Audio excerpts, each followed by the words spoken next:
Assalamu alaikum. Shahid Islam is speaking from Shahid Cadet Academy, main campus 2, Abdullahpur, Uttar Dhaka. I am present here to discuss about voice. Dear students, so let's start, read and learn about voice. প্রিয় শিক্ষার্থীবৃন্দ, আমরা আজকে voice change সম্পর্কে বলবো। What is voice? এর আছে সাবজেক্টের কাজ করা রীতিকে ভয়েস বলে। রীতি মানে পদ্ধতি। ইংরেজিতে এটাকে যদি সংজ্ঞা নিয়ে আসি সেই ক্ষেত্রে হবে voice is the system for doing the work of a subject. Voice is of two kinds, অর্থাৎ দুই ধরনের ভয়েস আছে, they are active and passive. Active voice হচ্ছে কর্তৃবাচ্য, প্যাসিভ ভয়েস হচ্ছে কর্মবাচ্য। অ্যাক্টিভ ভয়েস যখন কোনো বাক্যের সাবজেক্ট নিজেই সক্রিয় হয়ে কোনো কাজ সম্পন্ন করে, ওয়াই অ্যাক্টিভ ভয়েস। অর্থাৎ an active voice is such type of voice that finishes the work actively itself. Actively itself মানে কি? নিজে নিজে সক্রিয় হয়ে কাজ করে। সাসেস যদি আমরা এক্সাম্পলটা খেয়াল করি, সি রাইটস এ লেটার, সে একটি চিঠি লেখে।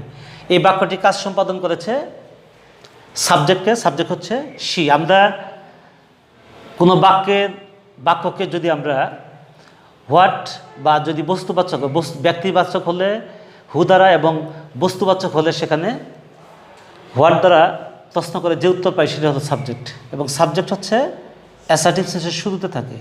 তাহলে এখানে শিট ভার্বের কাজ সম্পন্ন করেছে, she writes a letter. Next passive voice হচ্ছে যে ভয়েসে সাবজেক্ট নিষ্ক্রিয় থাকে। প্যাসিভ মানে নিষ্ক্রিয়, why passive voice. When a subject is inactive, অর্থাৎ যখন একটা সাবজেক্ট ইনঅ্যাক্টিভ থাকে, নিষ্ক্রিয় থাকে, it's known as passive voice. অন্য আরও ভাবে সংজ্ঞা দেওয়া যায় যে যখন কোনো বাক্যে সাবজেক্ট নিষ্ক্রিয় থেকে অন্যের কাজ করার সুফল ভোগ করে, সেটাকেও প্যাসিভ বলা হয়। তার মানে এক কথায় যে প্যাসিভের ক্ষেত্রে সাবজেক্টটা ইনঅ্যাক্টিভ থাকবে, নিষ্ক্রিয় থাকবে। আমরা যদি নিজে উদাহরণটা খেয়াল করি, সেই ক্ষেত্রে খেয়াল করতে পারবো যে কেন এখানে নিষ্ক্রিয়। যেমন a letter is written by her, একটা চিঠি লেখা হয় তার দ্বারা। এখন যদি আমরা এখানে সাবজেক্ট এখানে নিষ্ক্রিয়, কীরকমভাবে? যদি আমরা এই বাক্যটা এইভাবে লিখতাম, এ লেটার ইজ রিটেন, একটি চিঠি লেখা হয়।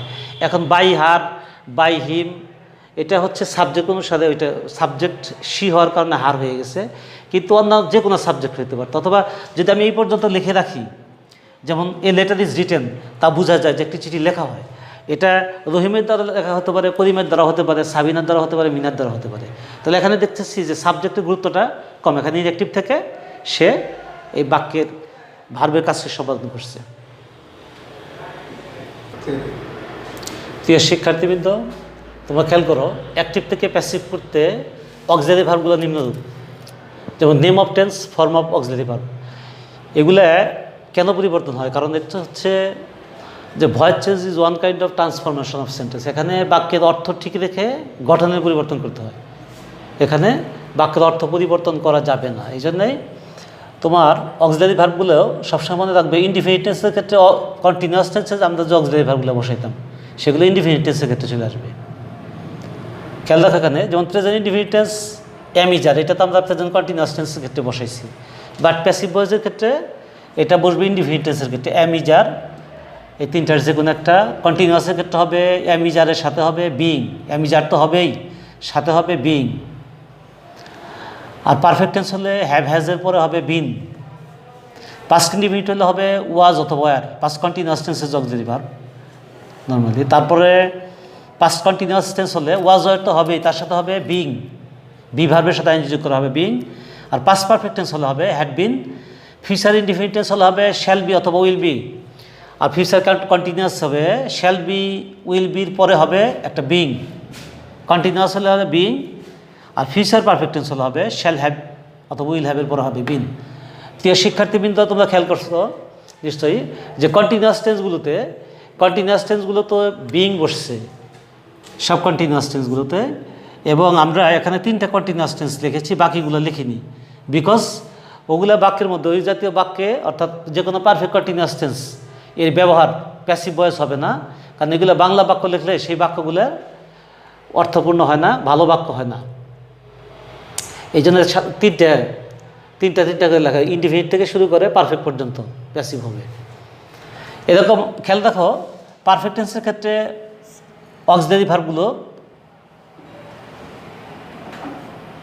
বিন হচ্ছে। অক্সিলারি ভার্বের তিনটা পারফেক্ট টেন্সের ক্ষেত্রে বিন, বি ভার্বের পাস্ট পার্টিসিপল হচ্ছে বিন, সেই বিনটা বসছে। নেক্সট হচ্ছে সাবজেক্ট অবজেক্টের পরিবর্তন নিম্নরূপ। যেমন সাবজেক্ট যদি আই থাকে, অবজেক্ট হবে, অবজেক্টিভ কেস হবে মি। এগুলো হলো সাবজেক্টিভ কেস আর অবজেক্টিভ কেস। আই থাকলে মি, আর মি থাকলে হবে আই। হি থাকলে হবে হিম, শি থাকলে হবে হার, উই থাকলে হবে আস, দে থাকলে দেম, ইউ থাকলে ইউ, সাবিনা কামাল, যা থাকবে ওইটা। অর্থাৎ পৃথিবীর যে কোনো নাম থাকলে সেটা চেঞ্জ হবে না, সিঙ্গুলার থাক আর প্লুরাল হোক। অ্যাক্টিভ টু প্যাসিভ, প্রিয় শিক্ষার্থীবৃন্দ খেয়াল করো, প্রথমে অ্যাক্টিভ টু প্যাসিভ মানে অ্যাক্টিভ থেকে প্যাসিভ করার নিয়ম।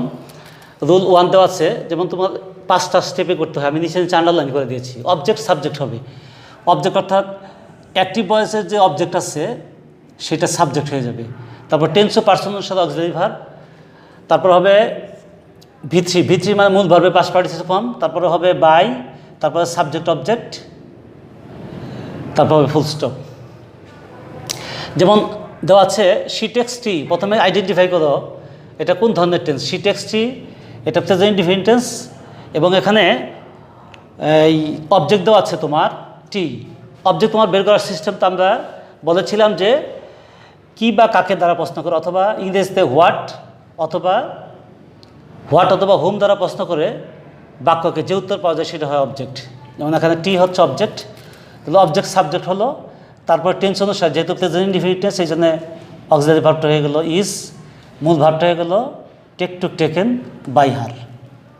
নেক্সট হচ্ছে প্রেজেন্ট কন্টিনিউয়াস টেন্স। দেখো দে আর প্লেয়িং ফুটবল, আমরা সিরিয়ালি লিখেছি, তাহলে এখানে অবজেক্টই আছে ফুটবল। যেহেতু প্রেজেন্ট কন্টিনিউয়াস টেন্স, সে হয়ে গেল অক্সিলারি ভার্ব হয়ে গেল ইজ, আর কন্টিনিউয়াসের জন্য হলো বিইং, মূল ভার্ব হয়ে গেল played by them. Next we have done the same. দেখো এটা প্রেজেন্ট পারফেক্ট টেন্স, তাহলে এখানে অবজেক্ট দেওয়া আছে দ্য সাম, তাহলে দ্য সামটা সাবজেক্ট হয়ে গেল the some. Present perfect tense হওয়ার জন্য হয়ে গেল এখানে হবে হ্যাজ, দ্য সামের পরে তো আর হ্যাভ হয় না, হ্যাজ হবে। আর পারফেক্ট টেন্সের অক্সিলারি ভার্ব এখানে শেষ হয় নাই। প্যাসিভের ক্ষেত্রে অক্সিলারি ভার্বটা হবে হ্যাজ বিন অথবা হ্যাভ বিন, তাহলে এখানে হবে হ্যাজ বিন। তারপর মূল ভার্বে পাস্ট পার্টিসিপল করা আছে ডানি হয়ে গেল, বাই উইটা হয়ে গেল আস। নেক্সট আছে আই ডিড দ্য ওয়ার্ক। দেখো I did the work past indefinite tense, তাহলে হয়ে গেল দ্য ওয়ার্ক ওয়াজ, যেহেতু পাস্ট ইনডিফিনিট টেন্স ওয়াজ। তারপর মূল ভার্বটা হয়ে গেল ডু, মূল ভার্বের ডুর এর পাস্ট পার্টিসিপল এখানে পাস্ট ফর্ম দেওয়া আছে, ডান হয়ে যাবে do did done by him. The fisher, তারপরের বাক্য দেখো the fisherman were catching fishes, past continuous tense, তাহলে এখানে অবজেক্ট আছে fishes, past continuous tense auxiliary verb were অথবা ওয়ার এবং তার সাথে বিইং। তাহলে ফিশেস হলো প্লুরাল নাম্বার, এই জন্য ওয়ার হইল। আর কন্টিনিউয়াসের জন্য হলো বিইং। আর ক্যাসের পাস্ট পার্টিসিপল ফর্ম হচ্ছে কট, ক্যাস কট কট, ক্যাসের past participle form by the fisherman.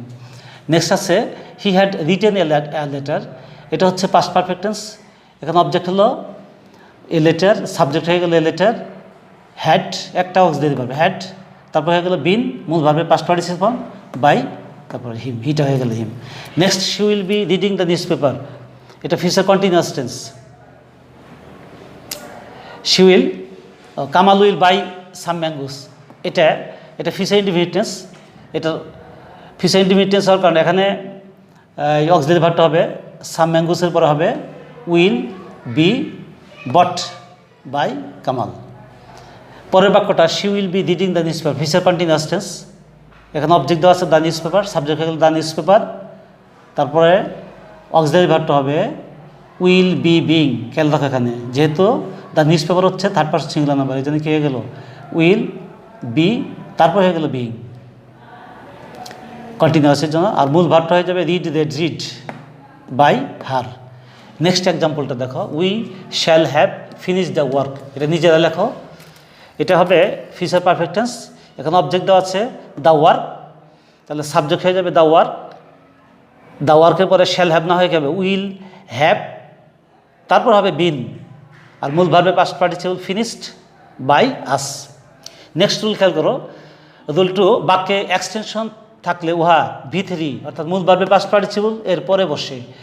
Negative বাক্যে অক্সিলারি ভার্ব স্টেপ 1 এর পরে হয়, অক্সিলারি ভার্ব স্টেপ 1 এর পরে নট হবে।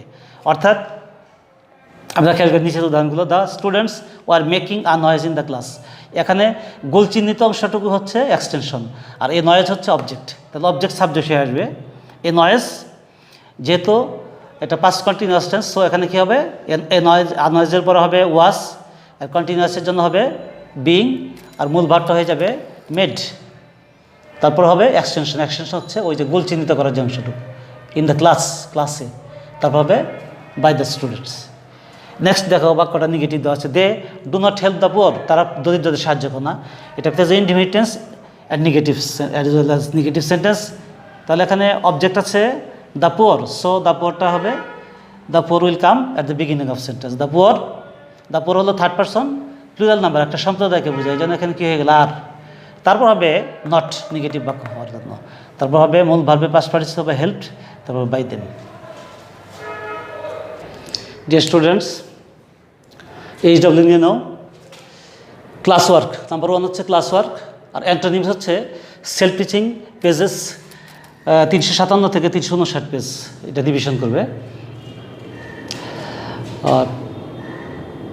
Deer students, stay home and be safe.